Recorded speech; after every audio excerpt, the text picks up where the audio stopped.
When you're fishing, every bit of tackle's important, every bit of bait's important, but there's one piece of equipment I think is possibly most important than anything else, and that's the hook. Think of fishing a bit like a deal.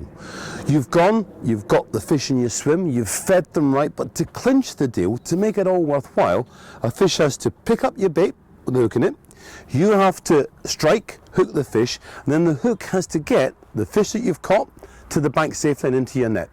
So, hooks are important.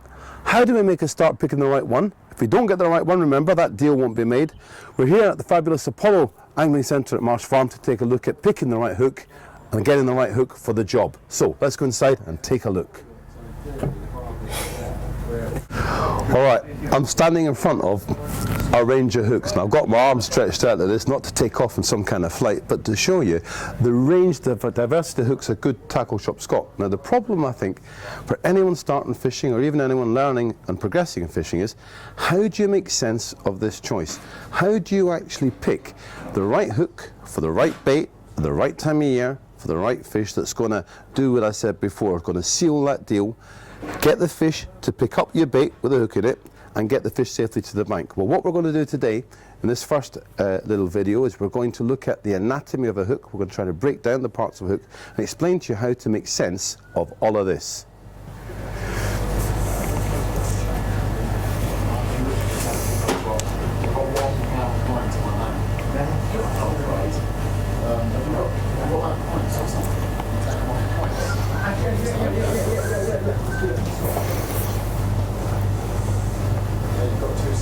So it's getting into like the winter time now, so what sort of hooks would you recommend for bloodworm?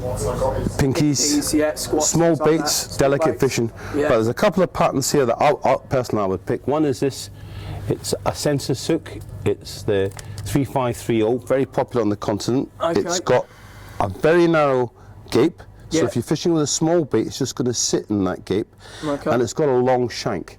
Now a long shank when you're fishing in winter, we talked about this earlier on, lets you get the hook out easy without bending the wire. These are very fine wire hooks, so the long shank lets you get hold of the hook and just unhook a fish easier than a short shank. So that's a good hook, but it's micro barbed.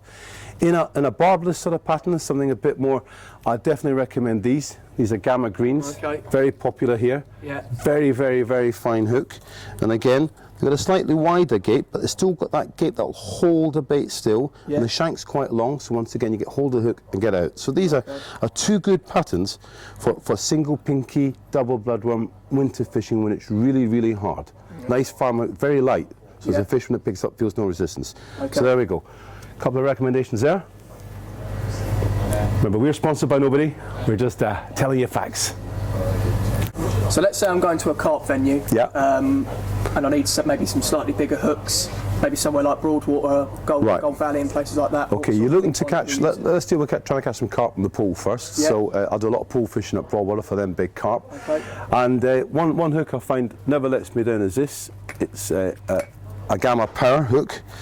It's got a very strong wire. It's got a nice round bend. It's not too long in the shank, and the hook's slightly in turn, so when you hook a fish it stays hooked. That's a good one. Another hook that's surprisingly good is this Drennan Margin Carp. Now it's a small hook for the size, so a 16 and a margin carp is small, but it's very strong, well made, forged hook, again doesn't let you down. And if I were to pick out a third one for this range, a third sort of one would be these Drennan Gamakatsu Carp barbless. Now these hooks are all spait ends, they're all for fishing on the pool, I would say, but there is another sort of carp fishing we do, which is of course using hair rigs, and I'm going to show you the sort of hooks for that in just a second. Okay. John, so you want to know a bit about hair rigging maybe? Yeah, let's get on to the guru ones. So of course what we think about now is we're looking for a night hook, and this range of hooks has only been out for a couple of years, Guru, but I think they are good. The pellet waggler hook has got an out-turned eye, so the hair sits nice and straight. Or any of these hooks here, good strong thick wire eye hooks. On a hair rig, of course, the fact that the fish is taking the bait separate from the hook means that you need a strong hook, and the weight of the hook is slightly less important. It's fish is sucking up the bait first, and the hook's going to follow. And there's one last hook worth mentioning here, and it's these extra strong spades. These are a bit like the Gamma Purse was so earlier. These are spade-end hooks, but they are absolutely cracking hooks. So have a look at these. Yeah, nice short shank, nice strong wire. Yep, hooks for holding big fish safely. All right, John. So if I'm going out there for a general coarse fishing day, I'm going to be fishing maggot and chop worm, or maybe a whole worm. What would I want to be using? So you're looking for a hook that'll take a single or double maggot, maybe a worm head, maybe half a worm sort of thing, and add a push half a grain of corn. So a general hook for general fishing, not winter, not too cold. Okay, the sort of hooks we're looking at, these are good hooks. Milo T143s. Okay. They've got a nice general form and a nice little open gape. Relatively short shank, not too heavy in the wire, but not too fine. So if you hook a big fish, you've got a chance with it. Yeah. That's a good hook. Another great hook is this, the General Silverfish Match. It's a very versatile hook. Strong hook for its size. It sort of belies its own strength. Nice wide gape. Again, a double maggot. 3 maggots in that size will sit there. A big head of worm. It's a good general all-round hook, and a barbless if you've got to fish barbless. Yeah. There's one other hook that's come out this year talking about this that I've been using a lot, is this. It's the Guru Feeder Special, which again has got a relatively short shank, quite a wide gape, so as you can hold the bait like a maggot or wormhead nice and easy, and it's strong. It's not too heavy, but it's got a nice strong wire and it's micro barb. So for natural venues, if you're fishing on the river and you might hook a big chub, this is the sort of hook you want. It's not too fine in the wire, so it won't straighten, but these are good all-round hooks. So just pan up to Dave, our cameraman here, and let him have a look at these. I don't know if you can pick out the detail on the hook. It's a nice versatile hook. Okay?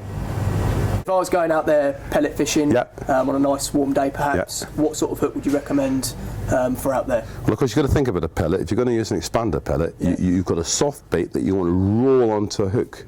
So what you want is a hook that's got a little bit of a recurve point, and you can roll the bait on. Obviously, for pellet, you ain't fishing for 2-ounce fish. You can look for decent fish. So a bit strong on the wire and not too long in the shank.